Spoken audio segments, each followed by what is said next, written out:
পুলিশি নির্যাতনের প্রতিবাদে এবার ভারত জুড়ে বিক্ষোভের ডাক দিয়েছে ককরোচ জনতা পার্টি সিজেপি।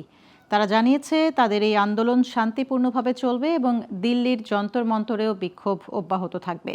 কেন্দ্রীয় শিক্ষামন্ত্রী ধর্মেন্দ্র প্রধান পদত্যাগ না করা পর্যন্ত কর্মসূচি চলবে। এদিকে ককরোচ জনতা পার্টির দাবি, সমর্থনে দিল্লিতে চলমান ছাত্র আন্দোলনকে উস্কে দেয়া লাদাখের অধিকার কর্মী সোনম ওয়াংচুক ২৬ দিনের টানা অনশন ভেঙেছেন। বিস্তারিত ডেস্ক রিপোর্টে।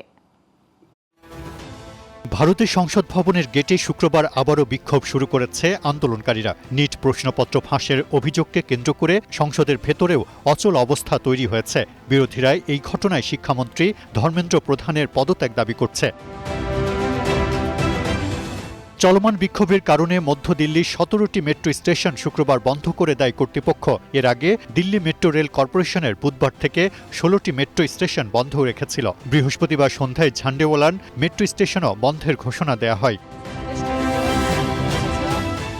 চলমান বিক্ষোভের মধ্যে প্রশ্ন ফাঁসের ঘটনায় জড়িতদের বিরুদ্ধে আরও কঠোর ব্যবস্থা নেওয়ার ঘোষণা দিয়েছেন ভারতের প্রধানমন্ত্রী নরেন্দ্র মোদী। বৃহস্পতিবার মধ্যরাতে এক ভিডিও বার্তায় তিনি জানান, প্রশ্ন ফাঁসের ঘটনায় কঠোর শাস্তির প্রস্তাব সহ একটি খসড়া বিল কেন্দ্রীয় মন্ত্রিসভার বৈঠকে উপস্থাপন করা হবে। मैंने आज फास्ट ट्रैक कोर्ट के लिए विभागों को निर्देश दिए थे। এদিকে লাদাখের অধিকার কর্মী সোনম ওয়াংচুক ২৬ দিনের টানা অনশন ভেঙে এক ভিডিও বার্তায় বলেন, বিভিন্ন শর্ত নিয়ে দীর্ঘ আলোচনা এবং দেশে সম্ভাব্য সহিংসতার কথা বিবেচনা করেই এই সিদ্ধান্ত।